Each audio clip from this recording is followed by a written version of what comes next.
गरीबों के लिए जो पैसा बेचती है, उस पैसे को यहां टीएमसी के लोग लूट लेते हैं। टीएमसी के लोग बंगाल के मेरे गरीब भाई बहनों के दुश्मन बने हुए हैं। उन्हें आपकी तकलीफ की कोई चिंता नहीं है। वो तो अपनी तिजोरियां भरने में जुटे हुए हैं। साथियों, मैं चाहता हूं बाकी देश की तरह बंगाल के गरीबों को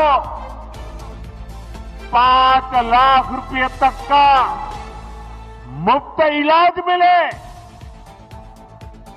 यहां आयुष्मान भारत योजना लागू हो, लेकिन आज बंगाल देश का एकमात्र ऐसा राज्य है जहां 5 लाख रुपया वाली मुफ्त सारवार की योजना, आयुष्मान योजना लागू नहीं होने दी गई।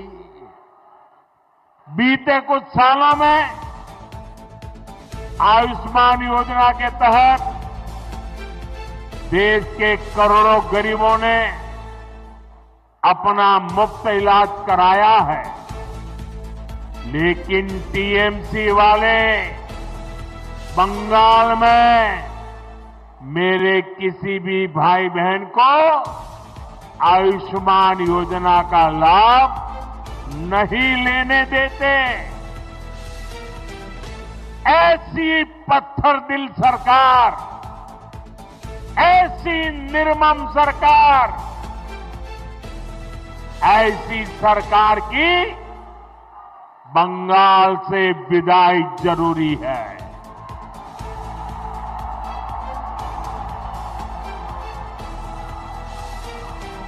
ये सरकार जानी चाहिए कि नहीं जानी चाहिए? ये निर्मम सरकार जानी चाहिए कि नहीं जानी चाहिए?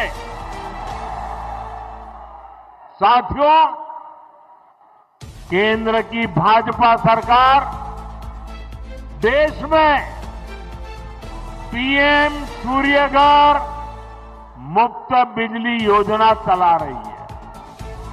लाखों परिवारों ने इसका फायदा उठाते हुए अपनी छत पर सोलर प्लांट लगाए हैं। केंद्र की बीजेपी सरकार ने इसके लिए हजारों करोड़ रुपए जारी किए हैं। मैं चाहता हूं पश्चिम बंगाल के लाखों परिवारों को भी ये मुफ्त बिजली योजना का लाभ मिलना चाहिए। आपके घर का बिजली बिल भी 0 हो जाए, लेकिन गरीब का भला करने वाले ऐसे सारे कामों को यहां की टीएमसी निर्मम सरकार आगे नहीं बढ़ने देती। आप मुझे बताइए, ये मुफ्त बिजली योजना का लाभ आपको मिलना चाहिए कि नहीं मिलना चाहिए? बंगाल को मिलना चाहिए कि नहीं मिलना चाहिए? यहां के हर नागरिक को लाभ मिलना चाहिए कि नहीं मिलना चाहिए? हर परिवार को लाभ मिलना चाहिए कि नहीं मिलना चाहिए? तो इसमें रुकावट कौन है? रुकावट कौन है? रुकावट कौन है? उनको हटाएंगे कि नहीं हटाएंगे? उनको हटाएंगे कि नहीं हटाएंगे? बंगाल के लोगों का तभी भला होगा जब यहां रुकावट डालने वाली टीएमसी सरकार नहीं, उन्नयन वाली बीजेपी सरकार होगी। भाई और बहनों, मैं आज मालदा में आपसे आपकी पीड़ा, आपके दुख को भी साझा करने आया हूं। जो आप महसूस करते रहे हैं, मैं उसके साथ जुड़ने के लिए आया हूं। यहां न फैक्ट्रियां लग रही हैं, न किसानों को कोई सुविधा मिल रही है। मालदा मुर्शिदाबाद से नौजवानों को रोजी रोटी के लिए पलायन करना पड़ता है। यहां रेशम किसानों की सूद लेने वाला कोई नहीं है। यहां के आम किसान बेहाल है। आम किसान बताते हैं कि इस बार उनको अपनी लागत तक वापस नहीं मिल पाई। ये इसलिए हुआ क्योंकि टीएमसी सरकार ने यहां आम से जुड़े उद्योग बढ़ाने के लिए ठीक से काम नहीं किया। यहां आम की प्रोसेसिंग को लेकर कोई बड़ी सोच नहीं दिखाई। और तो और जो आपके हक के पैसे थे वो भी आपको नहीं दिए। साथियों, मालदा उस पर टीएमसी की दुर्नीति, टीएमसी के भ्रष्टाचार की दोहरी मार पड़ रही है। गंगा जी और फुलहर नदियों के कटाव के कारण हर साल सैकड़ों घर नदी में समा जाते हैं। यहां के लाखों लोग टीएमसी सरकार से गुहार लगा रहे हैं कि नदियों के किनारे पक्की सुरक्षा दीवार लगाई जाए। लेकिन हर बार जब बाढ़ आती है, तबाही लाती है। तो टीएमसी वाले आपको बाढ़ में बेहाल रहने के लिए छोड़ देते हैं। बाढ़ राहत के नाम पर कैसा कैसा खेल हुआ है वो मुझसे ज्यादा आप लोग जानते हैं। मैं कुछ दिन पहले ही मीडिया में यहां मालदा में बाढ़ राहत की सीएजी रिपोर्ट देख रहा था।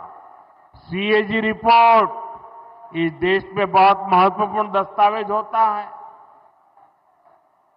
आपको बाढ़ राहत का पैसा नहीं दिया गया, लेकिन टीएमसी के चहेतों के खाते में 40-40 बार बाढ़ राहत का पैसा भेजा गया।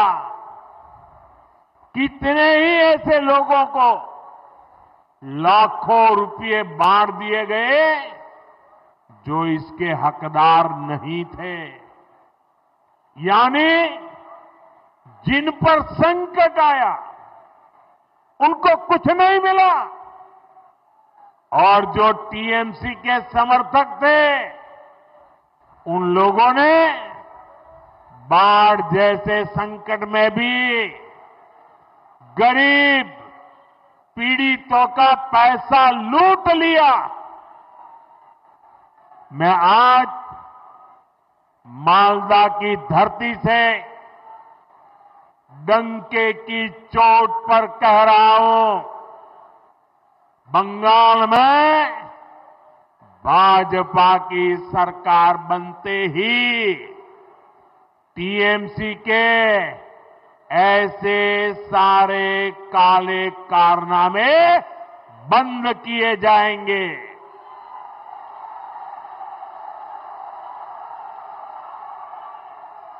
और यहां गंगा जी, महानंदा और फुलहर पर बाढ़ से सुरक्षा के लिए पुख्ता इंतजाम किए जाएंगे।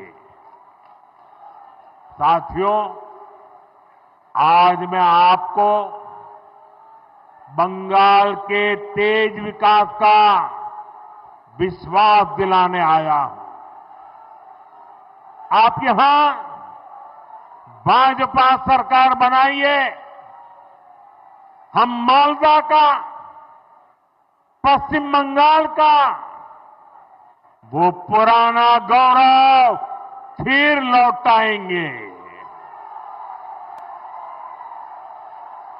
जो इंग्लिश बाजार में दिखता था, कालिया चक में दिखता था, साथियों, यहां जब भाजपा आएगी तो हम मालदा के किसानों और नौजवानों के लिए नए नए अवसर लेकर के आएंगे। भाजपा सरकार मालदा की मैंगो इकोनॉमी को नई ऊंचाई पर ले जाएगी।